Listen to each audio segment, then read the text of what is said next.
Hello बच्चों, नमस्कार। आप सभी का स्वागत है आज के इस लेक्चर में। आज हम पढ़ेंगे प्रश्नावली 1.1 के सभी प्रश्न। प्रश्नावली 1.1 के जो प्रश्न है इसको सॉल्व करने के लिए जो भी थ्योरी यूज होगी, जो भी परिभाषा प्रयोग में लाई जाएगी, उस सबका हमने एक सेपरेट वीडियो बनाया है। हमने जब चैप्टर का स्टार्ट किया था तो उसमें 2 लेक्चर पढ़ाया है। उसको आप लोग देख करके पूरी थियोरेटिकल कंसेप्ट को आप समझ सकते हो। उसका लिंक हम आपको डिस्क्रिप्शन में दे देंगे, वहां से आप विजिट कर सकते हो। चलिए हम लोग सीधा प्रश्न पर आते हैं, क्योंकि हमको सारा प्रश्न सॉल्व करना है। यहाँ पे पहला प्रश्न देखिए, कह रहा है कि निम्नलिखित में कौन से समुच्चय है, अपने उत्तर का औचित्य बताइए। यहाँ पे आपके सामने 9 प्रश्न दिखाई दे रहे हैं। इसमें से आपको बताना है कि कौन सा संग्रह है जो समुच्चय है और कौन सा नहीं है, उसका कारण भी आपको बताना है। सबसे पहले हम समझेंगे समुच्चय तब न जानेंगे जब हमको पता चलेगा कब संग्रह, कौन सा संग्रह समुच्चय कहलाएगा और कौन सा संग्रह समुच्चय नहीं कहलाएगा। तो देखिए, समुच्चय का परिभाषा होता है कि वस्तुओं के सुपरिभाषित संग्रह को समुच्चय कहते हैं। सुपरिभाषित का अर्थ है कि कोई विशेष गुण जो है कि विद्यमान होगा। जैसे कहने का मतलब एक अन्य डेफिनेशन के माध्यम से भी समझ सकते हैं, वस्तुओं या पदों के का ऐसा समूह, यानी वस्तुओं या पदों का ऐसा समूह जिसमें कोई एक विशेष गुण विद्यमान हो। विशेष गुण का मतलब आप कोई संग्रह बनाते हो और उस पूरे संग्रह में कोई एक विशेष गुण विद्यमान है जो सबके लिए सत्य हो, तो उसे हम समुच्चय कहेंगे। जैसे इसमें पहला प्रश्न को आप देखिए, कह रहा है जे से प्रारंभ होने वाले वर्ष के सभी महीनों का संग्रह। अब देखिए, महीना तो 12 होता है, लेकिन सब जे से प्रारंभ नहीं होते हैं। कह रहा है जे से प्रारंभ होने वाले महीनों का संग्रह। अगर मान लीजिए हम एक सेट बनाए जे से प्रारंभ होने वाले, तो जनवरी आ जाएगा। उसके बाद से जून भी जे से स्टार्ट हो रहा है। उसके बाद से जुलाई भी जो है कि जे से ही स्टार्ट हो रहा है। तो ये 3 जो है कि महीने ऐसे हैं जो जे से स्टार्ट हो रहे हैं। इसमें एक विशेष गुण भी विद्यमान है कि ये जे से प्रारंभ होने वाले महीने हैं। इसका मतलब ये जो संग्रह होगा समुच्चय कहलाएगा। यानी इसके आगे आंसर हो जाएगा हाँ, यह समुच्चय है। इसी प्रकार दूसरा प्रश्न देखिए, कह रहा है भारत के 10 सबसे अधिक प्रतिभाशाली लेखकों का संग्रह। अब देखिए, यहां पर एक शब्द आया है प्रतिभाशाली। अब देखिए, आप लेखकों का अगर संग्रह बनाते हैं तो कोई एक लेखक किसी के लिए मान लीजिए प्रतिभाशाली सिद्ध होता है, लेकिन वो सबके लिए तो प्रतिभाशाली नहीं हो सकता ना। यानी कोई व्यक्ति अगर अपने मन से अगर 10 प्रतिभाशाली लेखकों का अगर संग्रह बनाता है, तो प्रत्येक व्यक्ति के लिए वो संग्रह सही नहीं है। यानी प्रतिभाशाली किसी के लिए हो भी सकता है और किसी के लिए नहीं भी हो सकता है। इसलिए ये जो है कि एक सेट के अंतर्गत नहीं आएगा, क्योंकि ये सुपरिभाषित नहीं है। डेफिनेशन कहता है कि वस्तुओं का जो गुण है वो सुपरिभाषित होना चाहिए, तो ये नहीं में आ जाएगा। यानी समुच्चय ये नहीं है, ये नहीं की कैटेगरी में आ जाएगा। चलिए और देखते हैं इसके आगे। तीसरा प्रश्न क्या कह रहा है, कह रहा है विश्व के सर्वश्रेष्ठ 11 बल्लेबाजों का संग्रह। अब देखिए, विश्व की बात हो रही है। इस समय आईपीएल चल रही है, बहुत बच्चे जो है कि ड्रीम 11 में जुझे हुए हैं। अगर हम इस समय कहें कि विश्व के 11 सर्वश्रेष्ठ बल्लेबाजों का संग्रह बनाइए, तो बहुत सारे बच्चे जो है कि संग्रह धड़ाधड़ बना देंगे। लेकिन अगर 10 लोगों से कहा जाए तो 10 लोग एक ही प्लेयर को नहीं चूज करेंगे। ये 11 जो है कि 10 के टीम में अंतर आ जाएगा। इसका स्पष्ट ये है कि आप 10 सर्वश्रेष्ठ 11 बल्लेबाज किसी एक के लिए सत्य नहीं हो सकते। जैसे मान लीजिए आप विराट कोहली, सचिन कह रहा है, सचिन तो खेल ही नहीं रहा, धोनी को ले लेते हैं, रोहित शर्मा को ले लेते हैं। इस तरीके से आप अगर 11 खिलाड़ियों को लेते हैं तो वो 11 खिलाड़ी प्रत्येक व्यक्ति के लिए सर्वश्रेष्ठ नहीं सिद्ध होंगे। इसका मतलब ये शब्द सुपरिभाषित नहीं है। जो ये सर्वश्रेष्ठ शब्द है ये सुपरिभाषित नहीं है। इसका भी आंसर नहीं में आएगा, मतलब ये समुच्चय नहीं होगा। ये संग्रह समुच्चय नहीं है, नहीं है। आगे देखते हैं, आपकी कक्षा के सभी बालकों का संग्रह। बिल्कुल ये समुच्चय में आएगा, ये समुच्चय कहलाएगा। कक्षा में मतलब आपकी कक्षा में जितने भी बालक हैं उनका हम एक सेट बना सकते हैं। निश्चित रूप से उसमें एक विशेष गुण विद्यमान है कि कक्षा के सभी बालकों का संग्रह है, यानी इस सेट में सिर्फ बालक आएंगे, इस कक्षा के बालक आएंगे। ये सेट जो है कि इस संग्रह जो है कि सेट कहलाएगा। तो इसका आंसर होगा हाँ, यह एक सेट है। आगे है 100 से कम सभी प्राकृतिक संख्याओं का संग्रह। अब देखिए 100 से कम जितनी भी प्राकृतिक संख्याएं हैं अगर उसका संग्रह आप बनाइए तो बिल्कुल आप बना सकते हैं। यहां तक देखिए 100 से कम का है तो 100 नहीं आएगा, लेकिन 99 तक आप बना सकते हो। तो ये भी एक सेट है क्योंकि ये सुपरिभाषित है, ये प्राकृतिक संख्याओं का ये संग्रह है। तो ये भी हाँ होगा, यानी ये भी एक सेट है, हो जाएगा। आगे है लेखक प्रेमचंद्र द्वारा लिखित उपन्यासों का संग्रह। अब बताइए प्रेमचंद्र द्वारा लिखित उपन्यासों का अगर संग्रह आप बनाते हो तो निश्चित रूप से उसमें एक गुण विद्यमान है कि ये प्रेमचंद्र द्वारा लिखित उपन्यास है। इसका मतलब उस सेट का विशेष गुण विद्यमान है। इसका मतलब ये सुपरिभाषित भी है, इसका मतलब ये सेट है, यह संग्रह सेट कहलाएगा। आगे प्रश्न है 7 नंबर की सभी समपूर्णांकों का संग्रह। अब देखिए सभी समपूर्णांकों का अगर संग्रह आप बनाते हो, यानी सम संख्याओं का संग्रह आप बनाते हो तो निश्चित रूप से यह समुच्चय कहलाएगा, क्योंकि सब में एक ही गुण है कि सब समपूर्णांक है। उस सेट के अंदर जो भी एलिमेंट आप रखोगे सब में एक गुण है कि ये सब के सब समपूर्णांक होंगे। इसका मतलब ये भी, इसका भी आंसर हाँ होगा, मतलब ये भी एक समुच्चय है। देखिएगा क्या 8वां प्रश्न समुच्चय है, पढ़ते हैं। कह रहा इस अध्याय में आने वाले प्रश्नों का संग्रह। अब बताइए इस अध्याय में जितने भी प्रश्न आएंगे अगर उसका संग्रह बनाया जाए तो निश्चित रूप से जो है कि एक विशेष गुण जो विद्यमान है कि सब जो है कि इसी प्रश्न मतलब इसी अध्याय में आने वाले प्रश्न है। तो ये सेट जो बनेगा ये भी एक समुच्चय कहलाएगा, मतलब सेट होगा।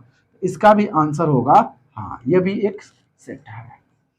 आगे है विश्व के सबसे अधिक खतरनाक जानवरों का समुच्चय। देखिए खतरनाक शब्द ही सुपरिभाषित नहीं है। अब देखिए किसी के लिए बाघ बहुत खतरनाक होता है, लेकिन जो बाघ के पास हमेशा रहता है, जो पाल के रखा है, अगर बाघ खतरनाक होता तो लोग पाल के थोड़े न रखते। यानी बाघ खतरनाक है किसी के लिए, जैसे अभी यहाँ पर अगर बाघ आ जाए तो सब लोग भागने लगेंगे, तो हम लोग के लिए खतरनाक है। लेकिन जो हमेशा बाघ के साथ रह रहा है, शेर के साथ रह रहा है, उसके लिए तो खतरनाक ही नहीं है। अभी किसी घर में छिपकली निकल जाती है तो लोग लगते हैं भागने, तो छिपकली ही हम लोग के लिए खतरनाक हो गई। तो देखिए प्रत्येक जानवर सबके लिए खतरनाक नहीं है, यानी कोई भी जानवर होगा तो किसी के लिए खतरनाक हो भी सकता है, किसी के लिए नहीं हो सकता है। इसका मतलब ये सुपरिभाषित है ही नहीं, इसका मतलब यह एक सेट नहीं है। इसका आंसर आप नहीं में दोगे। देखिए इसमें 3 जो ऐसे जो है कि सेट आए जो नहीं है। कौन कौन से आए?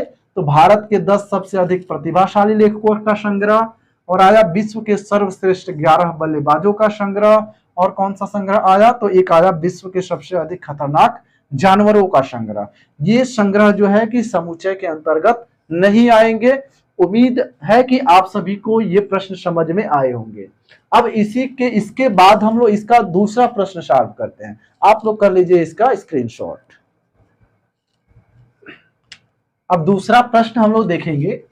करा कि मान लीजिए ए बराबर 1 2 3 4 5, मतलब ए एक सेट है जिसमें 6 एलिमेंट है। कह रहा रिक्त स्थानों में उपयुक्त प्रतीक अपसाइलन और नॉट अपसाइलन भरिए। देखिए इसको बिलोंग्स टू पढ़ा जाता है, इसमें ये सिंबल अपसाइलन का है। ये सिंबल कब भरते हैं और ये सिंबल कब भरते हैं थोड़ा सा आप जानिए। देखिए अगर ये सिंबल तब भरा जाता है जब उस सेट का एलिमेंट होता है। जैसे मान लीजिए 2 की बात कर रहे हैं, जैसे यही 5 की बात कर रहे हैं, तो यहाँ पे 5 है, तो यानी 5 इस समुच्चय में है, यानी इस सेट का 5 एक अवयव है। यानी जब अवयव होता है तो हम ये वाला सिंबल भरेंगे, और जब उसमें अवयव नहीं होगा तो ये वाला सिंबल भरेंगे। जैसे यहाँ पे आप देख रहे हो कि 5 इस सेट में मौजूद है, मतलब सेट ए का 5 एक अवयव है, तो हम यहाँ पर भरेंगे ये वाला सिंबल। उसके बाद से यहाँ पे देखिए 8 की बात करते हैं। 8 इस सेट में नहीं है, मतलब 8 जो अवयव है सेट ए का एलिमेंट नहीं है। इसका मतलब इसमें भरेंगे हम लोग ये वाला सिंबल। 0 की बात करते हैं तो 0 भी इसमें नहीं है, तो इसमें भरेंगे ये वाला सिंबल। ये बच्चों वाला प्रश्न हो गया है। चलिए यहाँ पे 4 देखिए, 4 इस सेट में मौजूद है तो मौजूद होगा तो ये वाला भरेंगे। 2 भी इसमें मौजूद है तो इसमें ये भरेंगे। यहाँ पे 10 देखिए, 10 इस सेट में नहीं है, मतलब 10 इस सेट का एलिमेंट नहीं है, तो इसको भरेंगे इस तरीके से काट देंगे। तो इस प्रश्न का सॉल्यूशन हो गया। अब हम लोग इसके बाद तीसरा प्रश्न देखते हैं। अब हम लोग देखते हैं तीसरे प्रश्न को। कह रहा है निम्नलिखित समुच्चयों को रोस्टर रूप में लिखिए। देखिए ये जो प्रश्न आपको दिखाई दे रहा है ये गुण विधि में है, या इसको समुच्चय निर्माण विधि आप कह सकते हो। ये जो है कि रिप्रेजेंटेशन ऑफ सेट का जो वीडियो है उसमें हमने ये सारी चीजें बताई हैं कि कैसे कन्वर्ट करना है। चलिए यहाँ पे भी हम बताते हैं आपको। यहाँ पे देखिए रोस्टर रूप में आपको लिखना है, तो सबसे पहले ये हमें जानना होगा कि ये रोस्टर रूप का मतलब क्या है।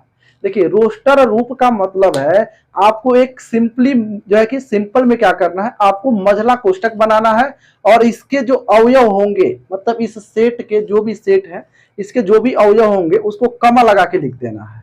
हम आपको एक लिख के बताते हैं। यहाँ पे देखिए A is the set of x such that x एक पूर्णांक है। वैसे आपको तो पूर्णांक पता है कि पूर्णांक जो है कि माइनस वाला भी होता है, प्लस वाला भी होता है और जीरो भी होता है। तो कह रहा है और -3 less than x less than 7। देखिए इसके कहने का अर्थ है कि -3 से बड़ा होगा, एक्स का जो मान होगा -3 से बड़ा होगा और 7 से कम होगा, लेकिन -3 नहीं होगा।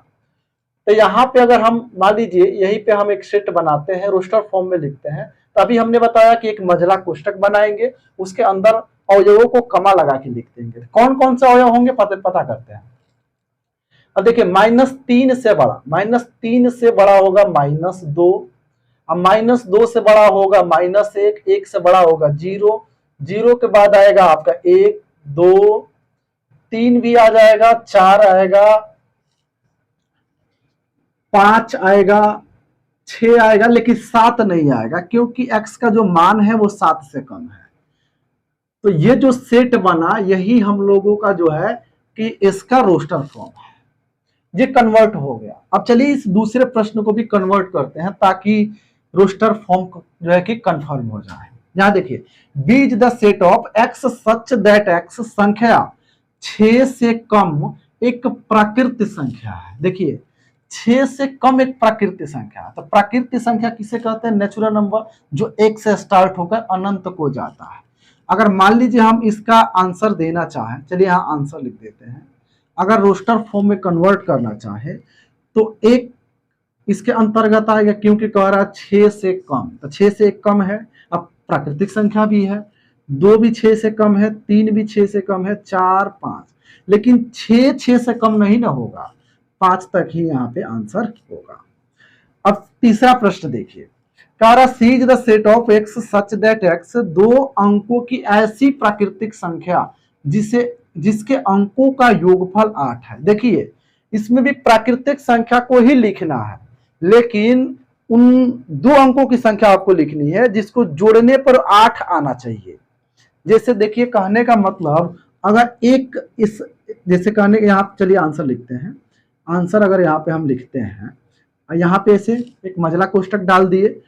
अब आप मान लीजिए 1 लिखते हो तो यहाँ पे एक ऐसी 2 अंकों की संख्या में लिखनी है, कंफर्म है इसमें, लेकिन 2 अंकों में योगफल 8 आना चाहिए। तो एक साथ लिखोगे तो 1 और 7 का योगफल कितना आएगा, 8 आएगा, ये हो जाएगा। 17 के बाद मान लीजिए हम यहाँ पे 2 लिखते हैं, 2 और 6 यानी 26, 26 में 2 और 6 आएगा यानी 8 हो जाएगा। और देखिए 3 और 5 भी लिखेंगे, 35 में भी 3 5 जोड़ेंगे तो 8 हो जाएगा। वैसे ही 4 4 44 हो जाएगा, यहां से 54 का 53 हो जाएगा। 53 के बाद से यहाँ पे 6 दो अगर करते हैं तो 6 दो 8 हो जाएगा, 62 हो जाएगा, 7 1 हो जाएगा यानी 71 हो जाएगा। इसी प्रकार से आप जो है कि यहाँ पे 8 जीरो भी लिख सकते हो, ये 2 अंकी संख्या ये भी है, 8 जीरो यानी 80 हो जाएगा। अब यहां से आप चाहो तो यहाँ पे आप अगर 2 से फिर से स्टार्ट करते हो तो 2 6 हो जाएगा, मतलब ये संख्याएं आ जाएंगी इसके अंतर्गत। तो ये हो गया सी का जो सेट सी का रोस्टर फॉर्म। अब सेट डी को देखते हैं। कह रहा set D is the set of x such that x एक अभाज्य संख्या है जो संख्या 60 की भाजक है। देखिए 60 की भाजक होने का मतलब समझ रहे हैं, मतलब ऐसी संख्या जो 60 को विभाजित कर दे, यानी 60 के भाजक होने का अर्थ है कि 60 वो ऐसी संख्या आपको चूज करनी है कि अभाज्य भी हो और 60 को विभाजित भी कर दे। तो चलिए यहां सेट बनाते हैं आंसर में। देखिए अगर 2 को आप लेते हैं तो 2 भी एक अभाज्य संख्या है जो 60 को डिवाइड कर देगा, बिल्कुल। अगर 2 के बाद 3 करते हैं तो 3 भी 60 को डिवाइड कर देगा। 4 अभाज्य संख्या नहीं है, आप नहीं ले सकते। 5 12 25 60 होता है, 5 भी हो जाएगा। 7 नहीं हो सकता क्योंकि 7 से 60 डिवाइड नहीं होगा। 9 तो अभाज्य संख्या होती ही नहीं है। उसके बाद 11 भी नहीं होगा, 12 भी नहीं होगा, 13 भी नहीं होगा, 13 से 60 डिवाइड नहीं होगा। 13 के बाद अगला होता है 17, 17 से भी 60 डिवाइड नहीं होगा। इसके बाद से ऐसा कोई भी संख्या नहीं है जो 60 को डिवाइड कर दे। तो बस 2 3 और 5 ही हम लोगों का आंसर हो जाएगा। अब आगे देखिए ई नंबर कह रहा E is the set of, एक ट्रिग्नोमेट्री शब्द के सभी अक्षरों का समुच्चय बनाना है, मतलब रोस्टर फॉर्म में लिखना है। देखिए इसको कैसे लिखेंगे।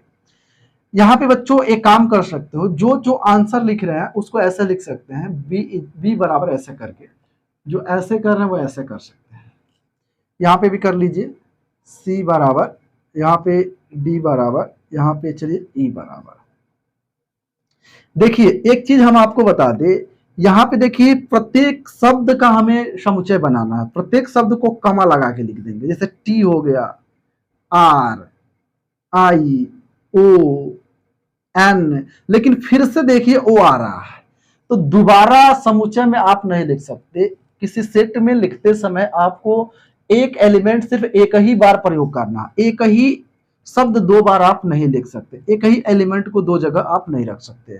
तो ओ नहीं रखेंगे, एम रखेंगे, ई रख सकते हैं क्योंकि ई अभी आया नहीं है, टी नहीं रख सकते, टी ऑलरेडी आ चुका है, आर नहीं रख सकते, वाई रख सकते हैं। ये सेट हो गया ट्रिग्नोमेट्री का। अब इसका करते हैं हम लोग, तो ये हो जाएगा एफ, देखिए बी है तो बी आएगा, कमा लगा के ई लिख देंगे, टी लिख देंगे, फिर ई नहीं लिख सकते, अब आर लिखेंगे। जिस सेट हो गया इसका रोस्टर फॉर्म। हम लोग का चौथा प्रश्न है, कारण निम्नलिखित समुच्चयों को समुच्चय निर्माण रूप में व्यक्त कीजिए। देखिए अभी हम लोग तीसरे प्रश्न में जो कि समुच्चय निर्माण विधि से हम रोस्टर फॉर्म में कन्वर्ट कर रहे थे, अब हमारे पास रोस्टर फॉर्म में प्रश्न दिया है और हमको समुच्चय निर्माण रूप में कन्वर्ट करना है, अर्थात गुण विधि में कन्वर्ट करना है। चलिए यहाँ पे देखते हैं हम लोग। हमारे पास जो पहला प्रश्न है उसमें हमको विशेष गुण खोजना है, क्योंकि गुण विधि में लिखते समय हमें समुच्चय में उसके अवयवों का विशेष गुण ही लिखा जाता है। तो यहाँ पे हमें लगाना है एक मझला कोष्टक और लिखना है एक्स सच दैट एक्स। अब इसमें आपको विशेष गुण खोजना है। अब देखिए यहाँ पे 3 6 9 12, इसमें आप एक चीज देख सकते हो, ये जो है कि 3 का गुणज है। आप यहाँ देखिए 3 3 दूना 6, 3 त्रिका 9, 3 चौको 12, ये 3 का गुणज है और साथ में ये जो है कि प्राकृतिक संख्या भी है। यानी लिख दोगे यहाँ पर एक्स सच दैट एक्स एक प्राकृतिक संख्या है, एक प्राकृतिक संख्या है जो 3 का गुणक है, जो 3 का गुणक है। अब 3 का गुणक है, लेकिन अगर 3 का आप गुणक लिखोगे तो 15 जो है कि 21 सारा चीज आ जाएगा। तो इसमें आपको बाउंड करना होगा कि 12 तक ही आए। तो आप इसको लिख सकते हो यहाँ से x लेस देन 15, यानी ये x का मान जो होगा ना वो 15 नहीं होगा, 15 से कम होगा। तो 3 का गुणज 15 से कम 12 तक ही आएगा। इस तरीके से आप इसको बाउंड कर सकते हो। यहाँ पे चाहो तो आप x less than or equal to 12 लिख सकते हो। चलिए यहाँ तक ठीक है। यहाँ देखिए इस प्रश्न में देखते हैं, यहाँ पे एक चीज देखिए 2 4 8 16 32, इसमें कौन सा गुण होगा? तो यहाँ पे आप देखो 2 के पावर 1 है, यहाँ 2 के पावर 2, 2 के पावर 3, 2 के पावर 4, 2 के पावर 5, यानी जो पावर है ना वो बदल रहा है, लेकिन नीचे वाला जो चीज है वो सेम का सेम वही है। यानी यहाँ पे ऐसे कर सकते हो आप लोग, x सच दैट x आप बराबर यहाँ कर सकते हो, मतलब x का जो मान होगा वो 2 के पावर n होगा, लेकिन n क्लिक n का मतलब n को आपको प्रदर्शित करना होगा, क्या होगा? यहाँ लिखोगे n belongs to capital N, मतलब n बिलोंग कर रहा है नेचुरल नंबर में, लेकिन नेचुरल नंबर को ही बाउंड करना पड़ेगा क्योंकि ये 5 तक ही गया है। यानी ये 0 से स्टार्ट हो, 0 से बड़ा है आप देख सकते हो, और किससे छोटा है? तो 5 से छोटा है, चाहे 5 के बराबर है। यहाँ पे कर सकते हो less than or equal to का मतलब हुआ या तो 5 के बराबर है या 5 से कम है, तो बिल्कुल 5 के बराबर है और 5 से कम भी है। तो इस तरीके से आप इसको रिप्रेजेंट करोगे समुच्चय निर्माण रूप में। अब इसको देखते हैं, इसमें क्या करोगे? इसमें भी गुण खोजोगे। तो देखो ये उसी के जैसा इसमें ये भी है, 5 के पावर 2, 5 के पावर 3, 5 के पावर 4, इसमें 4 तक गया है। तो इसमें क्या करेंगे? x सच दैट x बराबर, इसमें 5 के पावर n लिखेंगे और इसको लिख देंगे n बिलोंग करता n में, अर्थात नेचुरल नंबर में बिलोंग करता है, यहाँ कमा लगाएंगे। और देखिए इसमें 1 से लेके 4 तक आपको दिखाना है, तो आप चाहो तो इसको ऐसे लिख सकते हो, ये 0 भी लिखने की आपको कोई जरूरत, चाहो तो आप ऐसे लिख सकते हो, इसमें भी आप चाहो तो ऐसे लिख सकते हो, n लेस देन 5 इसमें लिख सकते हो। अब देखिए n लेस देन 5 का मतलब हुआ 5 नहीं होगा, 5 से कम होगा, तो 5 से कम 4 ही होगा जो प्राकृतिक संख्या होगा, तो 1 2 3 4 इसमें आ जाएगा। अब आगे देखिए ये चौथा प्रश्न देखिए, 2 4 6 8 ये अनंत तक गया है, इनफाइनाइट सेट है, इसको कैसे रिप्रेजेंट करेंगे? तो इसमें गुण है कि ये सम संख्या है, तो ये आसान है, लिखेंगे x सच दैट x एक सम प्राकृतिक संख्या है, सम प्राकृतिक संख्या है, सम है प्राकृतिक भी है, सम प्राकृतिक संख्या है। ये बड़ा ही आसान था, इसको देखते हैं। ये है 1 4 9, यहाँ 100 तक गया है। यहाँ पे देखिए इसमें क्या माजरा है, तो यहाँ पे क्या है? तो 1 के पावर 1, 2 के पावर 2, 3 के पावर, यहाँ 1 के पावर ये वाला गुण फॉलो कर रहा है, 1 के पावर 2, 2 के पावर 2, 3 के पावर 2, ऐसे ही यहाँ पे डॉट डॉट 10 के पावर 2, यानी नीचे का बदल रहा है, ऊपर वाला इस बार सेम है। यहाँ पे लिखेंगे x सच दैट x बराबर n के पावर 2, यहाँ लिख देंगे कि n बिलोंग कर रहा है कैपिटल N में, मतलब नेचुरल नंबर में बिलोंग कर रहा है, और ये जो है कि इसका मान 10 तक होगा, यानी लिख सकते हो n less than or equal to 10, यानी 10 के बराबर हो सकता है या 10 से कम हो सकता है, यानी 0 से लेकर 10 को ये रिप्रेजेंट कर रहा है। तो इस तरीके से आप समुच्चय निर्माण रूप में आप रोस्टर फॉर्म से जो है कि कन्वर्ट कर सकते हो। अब इसके बाद हम लोग पढ़ेंगे 5वां प्रश्न, आप लोग इसका कर लीजिए स्क्रीनशॉट। इसके बाद हम लोग 5वां प्रश्न देखते हैं, ये भी तीसरे के जैसा ही प्रश्न है, इसमें भी हमें रोस्टर फॉर्म में कन्वर्ट करना। देखिए यहाँ सूची विधि कह के कंफ्यूज आपको किया है, देखिए सूची विधि कहिए चाहे रोस्टर विधि कहिए, बात एक ही है। ये गुण समुच्चय निर्माण विधि में लिखा हुआ है, अर्थात गुण विधि में लिखा हुआ है, आपको सूची विधि में बताना है। अब यहाँ पे देखिए, यहाँ पे हम थोड़ा देख लेते हैं क्लियर दिखाई दे रहा है कि नहीं।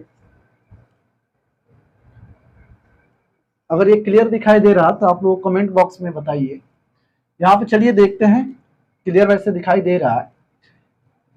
यहाँ देखते हैं, कह रहा है ए बराबर, यानी A is the set of x such that x एक विषम प्राकृतिक संख्या है। यहाँ पे थोड़ा ध्यान दीजिएगा, यहाँ पे प्राकृतिक संख्या है मगर विषम है, यानी विषम प्राकृतिक संख्याओं का जो संग्रह होगा वो इसमें आ जाएगा।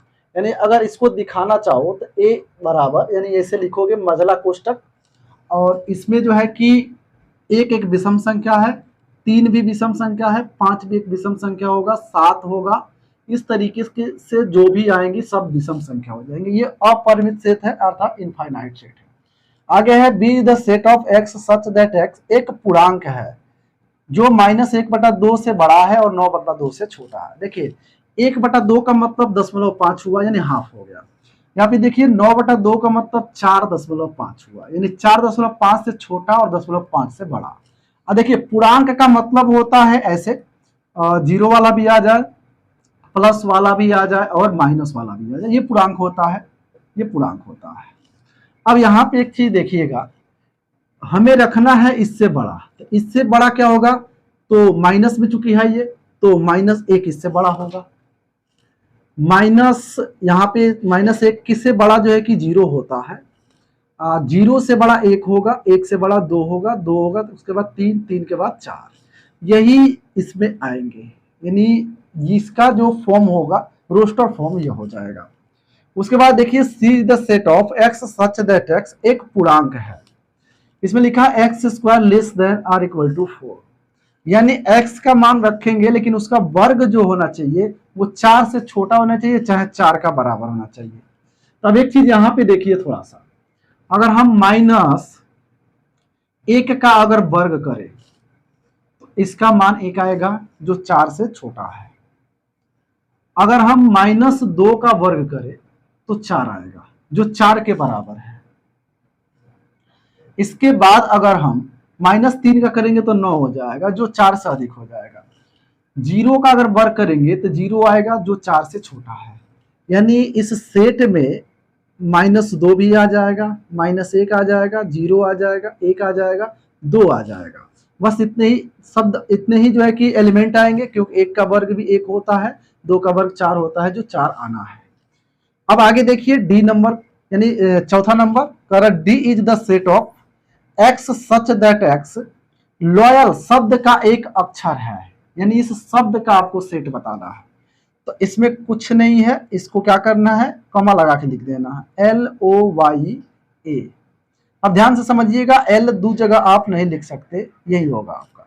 अगला है एक्स सच दैट एक्स वर्ष का ऐसा महीना है जिसमें 31 दिन नहीं होते हैं। आपको ऐसा महीना लिखना है जिसमें 31 दिन नहीं होता है।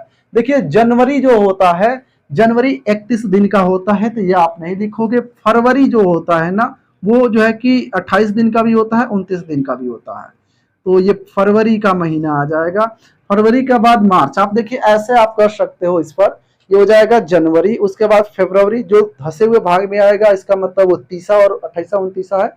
अब देखिए 31 जो ऊपर वाला भाग है उसी पर आएगा, जैसे ये जनवरी हो गया, फरवरी हो गया, मार्च हो गया, 31 हो गया। मार्च के बाद अप्रैल आएगा, अप्रैल 30 हो गया, तो यहाँ पे अप्रैल भी लिख लेंगे हम लोग, अप्रैल।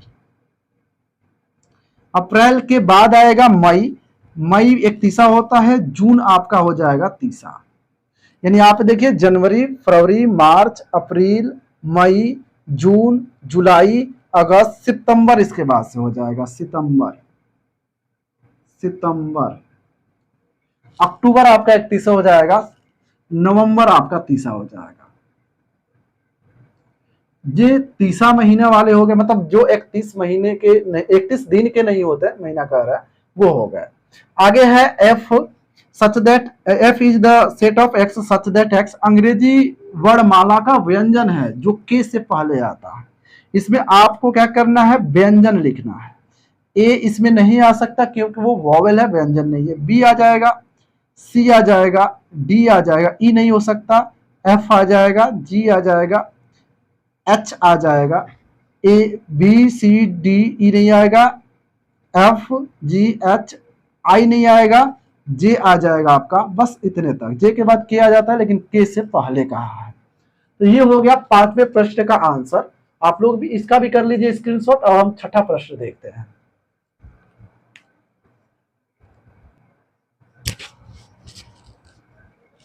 हम लोग का छठा प्रश्न अर्थात इस प्रश्नावली का लास्ट क्वेश्चन है कि बाईं ओर रोस्टर रूप में लिखित और दाईं ओर समुच्चय निर्माण रूप में वर्णित समुच्चयों का सही मिलान कीजिए। यहाँ पे देखिए 4 प्रश्न है जिसका सही मिलान करना है। सबसे पहले इसको देखिए, 1 2 3 6, इसमें देखिए ये कौन से गुण को फॉलो कर रहा है। तो यहाँ पे आप देख सकते हो ये जो है कि अभाज्य संख्या में भी नहीं जाएगा। ये 2 3 आप देख रहे हो, ये अभाज्य संख्या, 2 और 3 दोनों के दोनों ही अभाज्य संख्या है। तो आप देखिए कोई अभाज्य संख्या वाला पोर्शन है क्या। अब यहाँ पे देखिए x सच दैट x संख्या 10 से कम ये नहीं हो सकता। एक प्राकृतिक संख्या है और 6 की भाजक है, प्राकृतिक संख्या है और 6 का भाजक है। यहाँ पे एक अभाज्य संख्या है और 6 की भाजक है, इसका मिलान इससे आप करोगे क्योंकि एक प्राकृतिक संख्या भी है और 6 से भाजक है।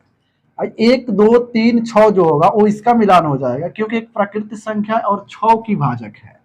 इसका मिलान आप सी से कर लोगे। अब देखिए मैथमेटिक्स वाला मैथमेटिक्स से हो जाएगा और एक बच गया 1 3 5 7 9, इसका मिलान आप लास्ट वाले से कर दोगे। करा एक प्राकृतिक संख्या है और 6 की भाजक है, तो यहाँ पे नहीं, इससे नहीं होगा, गलती से हम इसको कर दिए। इसका मिलान इससे आप करोगे, x सच दैट x संख्या 10 से कम एक विषम संख्या है। देखिए 10 से कम ये विषम संख्या है। तो ये मिलान वाला आसान है, इस तरीके से आप जो है कि मिलान कर सकते हो। अगर आप जो है कि समुच्चय निर्माण विधि और रोस्टर विधि अगर समझ गए होंगे तो आपका ये प्रश्न बच्चों का एक खेल जैसे, खिलौना जैसा हो गया है। तो आई होप कि आज का ये जो प्रश्नावली 1.1 था वो समझ में आया होगा। अगर समझ में आया हो तो वीडियो को ज़्यादा से ज़्यादा आप लोग शेयर कीजिए और लाइक नहीं किए हैं तो वीडियो को लाइक कर लीजिए और चैनल को सब्सक्राइब कर लीजिए ताकि रेगुलर आप जो है कि इस चैनल पर बने रहें। थैंक यू आज के लिए।